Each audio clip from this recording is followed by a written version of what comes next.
요즘 교회 주변에 꽃들이 활짝 피고 있습니다. 요 옆에 농원에 혹시 꽃을 보셨습니까? 살구꽃이 만개해가지고 하얗게 피었는데 제가 가서 일부러 그 꽃에다가 코를 대고 깊은 숨을 좀 마셨습니다. 예, 꽃향기가 너무 좋더라고요. 그 향기로 인해서 야, 이제 정말 봄이 왔구나를 느끼게 됩니다. 그런데 지난주에는 여러분 추위를 좀 느끼셨을 겁니다. 예, 겨울이 지나고 봄이 오는 길목에 늘 그 봄이 오는 것을 시샘이라도 하듯이 늘 찾아오는 것이 있습니다. 그게 바로 꽃샘추위. 예, 그 꽃샘추위는 따뜻해질 것만 같았던 그 공기가 한순간에 차가워지는 그런 시기예요. 그래서 사람들이 야 이제 봄이다라고 기대를 가지고 이제 봄을 만끽하고 싶을 때 우리를 그 기분을 탁 움츠리게 하고 또 그 기분을 한순간에 사라져 버리게 만드는 게 바로 이 꽃샘추위입니다. 꽃샘추위가 기상학적으로 발생하는 원인이 있다고 합니다. 크게 세 가지인데 그 첫 번째가 이제 시베리아 고기압이 내려오는 거예요. 이게 약해지고 이제 남서쪽에서 불어오는 따뜻한 공기가 올라오는데 갑작스럽게 대륙성 고기압이 더 강화가 돼서 찬 공기가 이렇게 몰려온다고 합니다. 그래서 이제 그 찬 공기로 인해서 이제 꽃샘추위가 오는 게 있고요. 두 번째 원인은 우리 한반도 지역에서 또 북쪽에서 내려오는 그 찬 공기가 있어서 그것이 갑작스럽게 한랭정선을 만들어 가지고 추위를 느끼게끔 하는 원인이 있다고 합니다.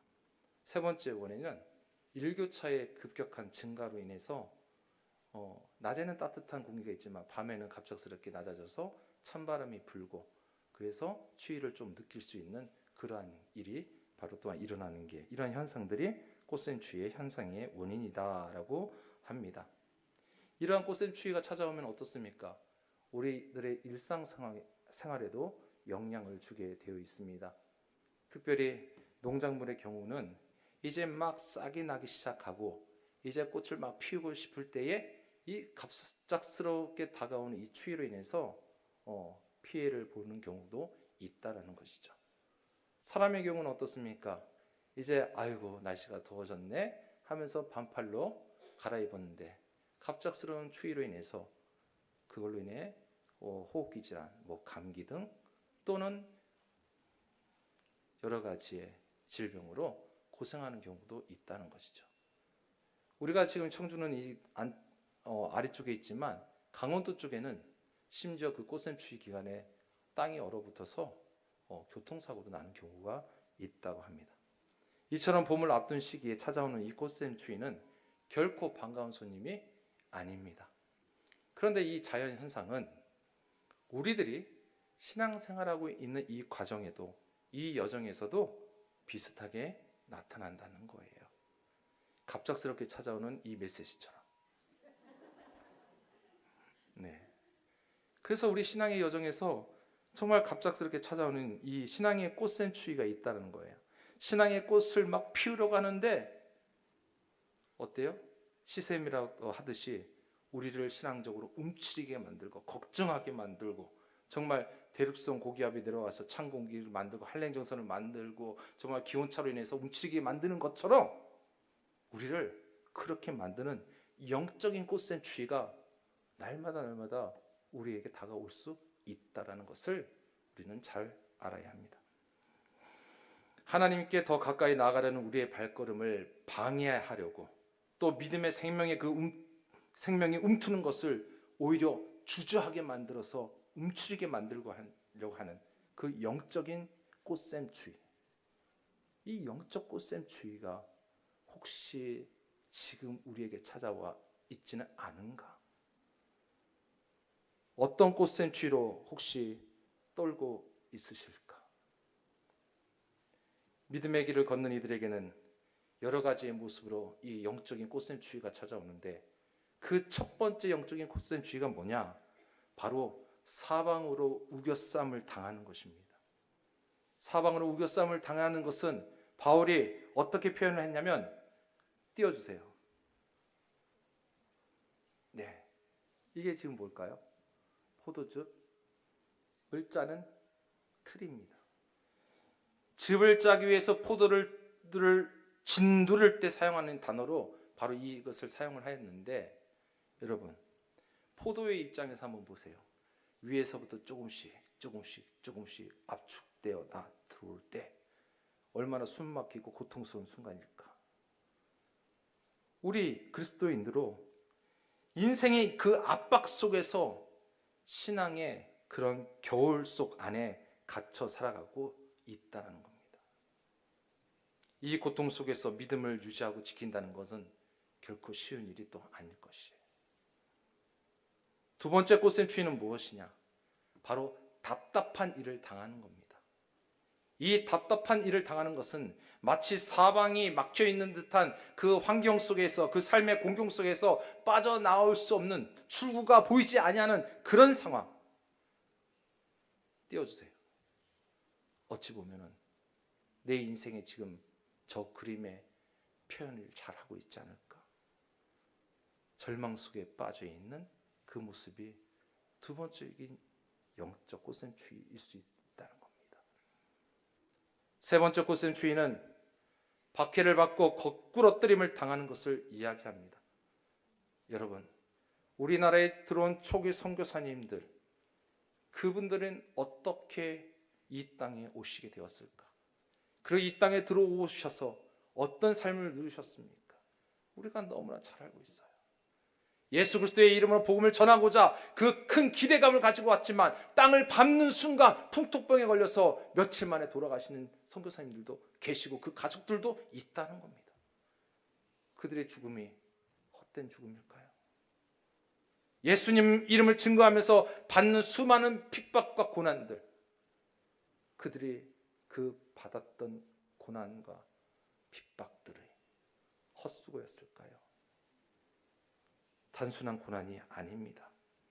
그리스도인의 정체성만으로 따돌림당하고 계획적으로 공격당하고, 그리고 마치 띄워주세요, 저 원형 경기장에 쓰러져 있는 검투사처럼 다시 일어나고 싶지만 내가 일어날 힘이 전혀 없어서 정말 모든 것을 이제 포기하고 싶은 저런 모습, 그 모습이 우리에게 다가오는 영적 꽃샘추위라는 거예요.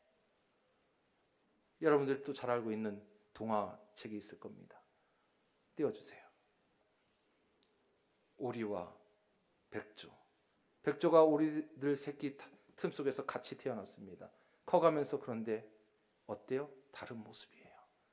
다르다고 해서 어떻습니까? 너는 왜 그래? 너는 왜 그 모양이야? 너는 왜 그렇게 살아? 서로 다른 이질감 때문에 온 모습, 핍박들. 여러분, 이 동화의 그림처럼 우리 그리스도인들이 지금 이 세상 한가운데에서 예수 믿는 사람이라고, 그리스도인이라는 그 이유만으로 이방인 취급을 당하고 소외받고 있는 오늘날의 이 현 시대의 행태, 어쩌면 우리가 지금 우리에게 다가온 꽃샘추위라고 할 수가 있습니다. 이러한 꽃샘추위가 지속되면 어떻습니까? 신앙의 꽃은 피지 못한 채 그냥 시들어버리게 됩니다. 그러나 우리 주님께서는, 우리 예수님께서는 신앙의 그 회복을 위해서 우리에게 늘 언제나 은혜를 부어주시고 또 은혜를 함께 하신다는 그 약속을 하신 분이 우리 주님이십니다. 그래서 이 꽃샘추위가 지나가면 결국 어떻습니까? 봄이 찾아오는 거예요. 그것처럼 우리 영혼에도 하나님의 회복의 역사가 늘 언제나 지금 일어나고 있음을 우리는 확신하셔야 됩니다. 그래서 바울이요, 오늘 본문에서 읽은 것처럼 바로 그렇게 선포하고 있습니다. 다시 한번 우리 함께 읽도록 하겠습니다. 8절 9절 말씀 시작. 우리가 사방으로 우겨쌈을 당하여도 쌓이지 아니하며 답답한 일을 당하여도 낙심하지 아니하며 박해를 받아도 버림받지 아니하며 거꾸로 뜨림을 당하여도 망하지 아니하고. 아멘. 이것을 공동 번역에서는 어떻게 번역하고 있냐면 더 확실하게 다가옵니다. 제가 읽어드릴게요. 우리는 아무리 짓눌려도 찌부러지지 아니하고 절망 속에서도 실망하지 아니하며 궁지에 몰려도 빠져나갈 길이 있으며 맞아 넘어져도 결코 죽지 않습니다. 딱 다가오시지 않으세요? 얼마나 강력하고 아름다운 신앙의 표현입니까? 여러분, 단순히 말씀으로만 우리가 여기지 아니하고 이 말씀이 오늘 살아가고 있는 우리들의 신앙 고백이 되기를 간절히 축원합니다. 남자분들은 군대 다녀오셔서 군가를 많이 부르셨을 거예요. 요즘 군가도 또 새로운 군가들이 많이 나왔다고 하는데, 제가 군대 생활할 때 자주 불렀던 군가 중에 하나가 아리랑 결의라는 게 있습니다. 거기에 첫 소절에 어떻게 시작이 되냐면, 밟아도 뿌리 뻗는 잔디풀처럼 시들어도 다시 피는 무궁화처럼 끈질기게 지켜온 아침의 나라. 이 표현이 있습니다. 말씀을 준비하면서 갑자기 하나님께서 주시는 그 생각이, 이 군가가 생각이 나면서 한번 제가 불러봤어요. 진짜 몇십 년 만에 불러봤어요. 그런데 이 가사를 우리의 신앙에 적용시켜 봤습니다. 그래, 우리 신앙이 이래야지. 밟히면 더 깊이 뿌리 내리는 잔디풀처럼 고난에도 시들어가지 아니하고 넘어지지 아니하고 다시 되살아나는 그 생명력 가진 것처럼 바로 우리가 그렇게 신앙을 유지해야지. 그것이 믿음의 백성이요 하나님 나라 백성이지. 여러분, 이 믿음 세상 사람들, 믿지 않는 사람들이 과연 알 수 있겠습니까? 오직 예수 그리스도. 오늘 우리 세례받은 자녀들에게 제가 문답할 때 물었습니다. 예수님 확실히 믿니? 예수 그리스도가 구원자이심을 확실히 고백하니? 나는 하나님의 자녀라고 그렇게 살기로 확신하니? 네. 예쁘게 네였지만 확신에 찬 네였습니다. 여러분, 그 확신을 가지고 살아가는 우리들이 바로 하나님이 주시는 그 놀라운 능력을 가지고 우리가 살아가고 있음을 고백하시기 바랍니다. 자, 그렇다면 이렇게 강인한 신앙은 어떻게 가능할 것인가? 어떻게 우리가 또 유지할 수 있을 것인가 하는 것을 오늘 말씀에서 분명하게 말씀을 가르쳐주고 있는데요. 7절 말씀이에요. 이 7절 말씀 제가 다시 한번 읽어드리겠습니다. 우리가 이 보배를 질그릇에 가졌으니 이는 심히 큰 능력은 하나님께 있고 우리에게 있지 아니함을 알게 하려 함이라. 아멘. 여러분, 질그릇 얼마나 보잘것없는 그릇입니까?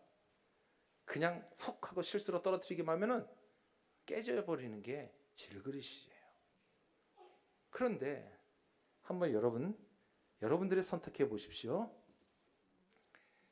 질그릇과 금그릇이 있습니다. 금그릇은 그 자체가 금그릇이에요. 근데 질그릇은 그 안에 수많은 금은 보화가 담겨져 있어요. 어떤 거 선택하시겠습니까? 어떤 거 선택하시겠습니까? 그게 우리죠? 질그릇일 거예요. 당장에 그 금덩어리로 된 그릇, 그것보다는 질그릇, 그 안에 있는 보배, 그거를 보기 때문에 선택하는 거예요. 여러분, 그래서 이 질그릇의 가치가 높은 거죠. 여러분들 식당 가보면, 식당에 간혹 지나가다 보면 아우 식당이 참 허름해.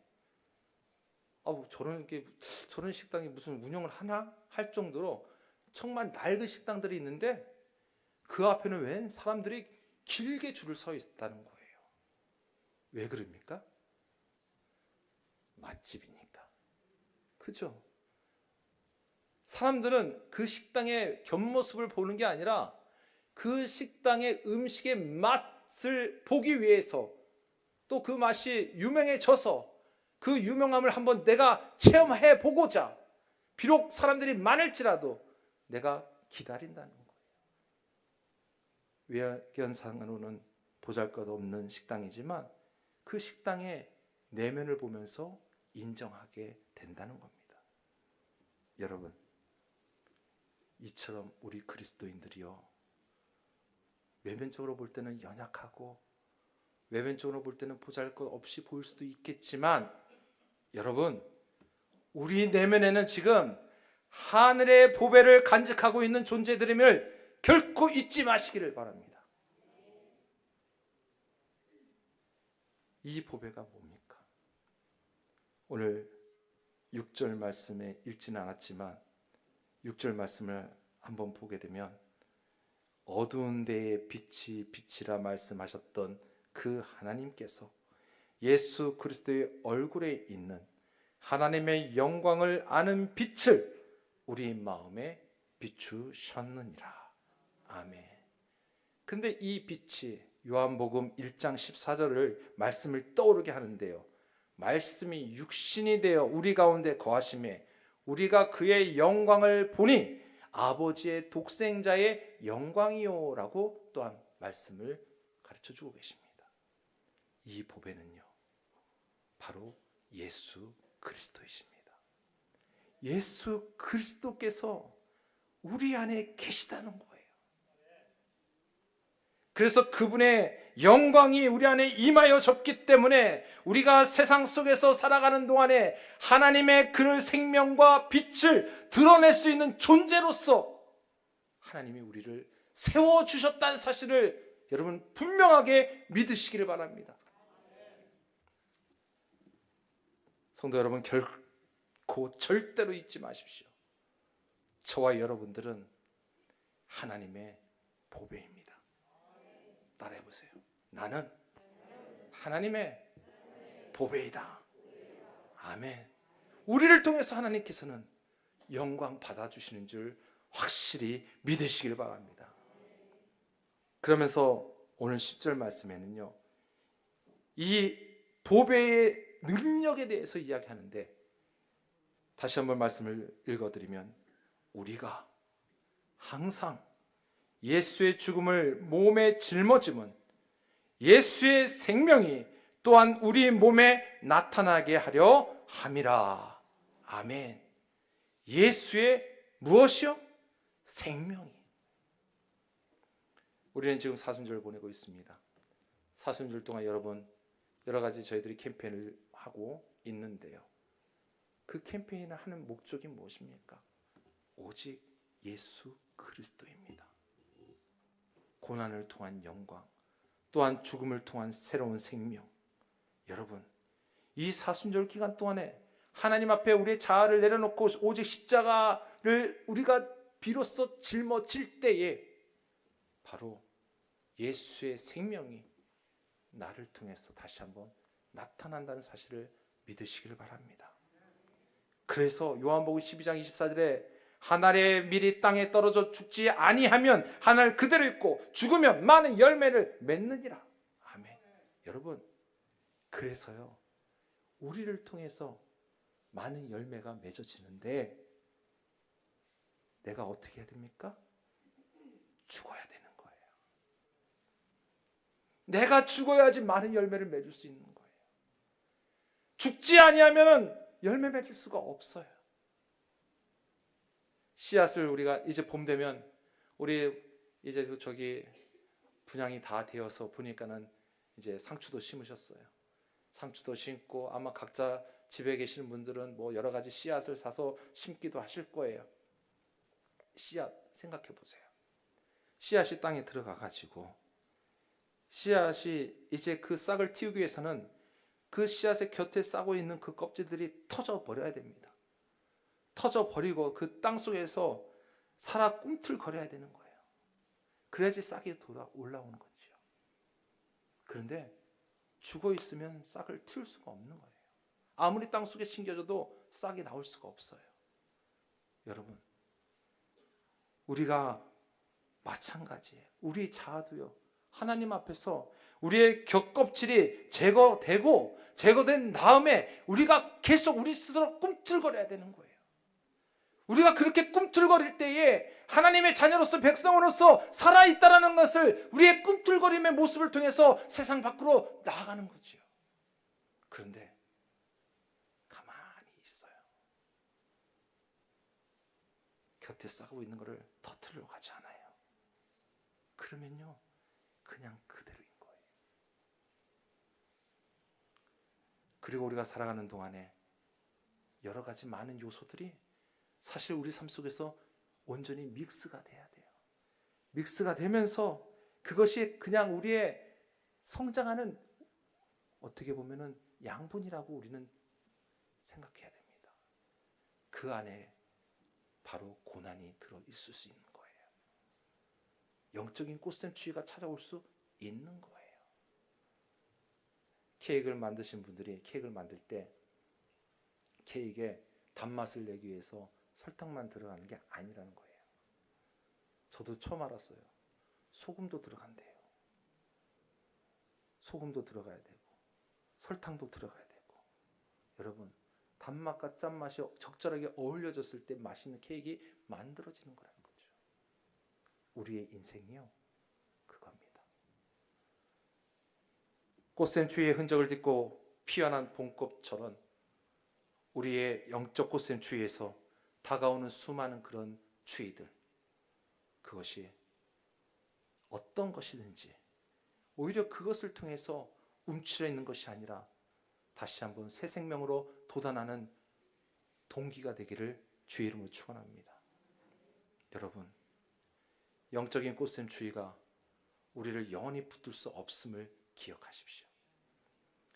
오직 예수님과 함께라고 한다면, 오직 하나님을 붙들고 있다고 한다면, 여러분, 우리를 방해하는 그 어떤 것들도 영원히 우리를 붙잡고 있는 것이 아니라 바로 예수 그리스도 그 이름 때문에 모든 것이 다 한순간에 떠나가서 영적 꽃샘추위는 물러가고 다시 새롭게 우리의 영적인 봄이 찾아오고 있음을 여러분 믿으시길 바랍니다. 그래서 계속 사모하셔야 돼요. 끊임없이 하나님 앞에 달려가셔야 돼요. 끊임없이 주님 의지하셔야 돼요. 여러분, 다시 한번 일어나십시오. 다시 한번 하나님 앞에 내 신앙을 온전히 보여드려 주십시오. 그리고 여러분, 행동하는 그리스도인들이 되시길 바랍니다. 하나님은 여러분들을 붙드셔서 새로운 생명으로 늘 언제나 허락해 주실 줄 믿습니다. 기도하겠습니다. 좋으신 아버지 하나님, 우리가 신앙생활 참 멋지고 재미있게 정말 하나님 보시기에 기쁨으로 달려갈 때마다 갑작스럽게 찾아오는 영적인 그런 꽃샘추위와 같은 상황들, 그것을 만날 때마다 오히려 주저앉고 오히려 낙심하고 오히려 하나님 앞에 가는 그 걸음이 뒷걸음치는 그러한 모습들이 있지 않기를 원합니다. 하나님, 그럼에도 불구하고 늘 새롭게 우리를 세워주시고 새로운 생명을 허락하여 주시는 놀라우신 그 하나님의 은혜를 날마다 우리가 기대하고 또한 묵상하고 또한 붙잡으며, 하나님, 날마다 새로운 생명을 가지고 일어나 하나님의 거룩한 자의 삶을, 거룩한 백성의 삶을 살아갈 수 있도록 주여 도우시고 인도하여 주옵소서. 오늘 주신 말씀처럼 사방으로 우겨쌈을 당하여도, 답답한 일을 당하여도, 박해를 받아도, 거꾸로 뜨림을 당하여도 우리는 쓰러지지 아니하는 하나님의 자녀임을 고백하며 오늘 오직 예수, 오직 예수 그 이름을 외쳐 살아가는 사랑하는 주의 거룩한 자녀들의 삶이 되도록 축복하여 주시옵소서. 예수님의 이름으로 기도드립니다. 아멘.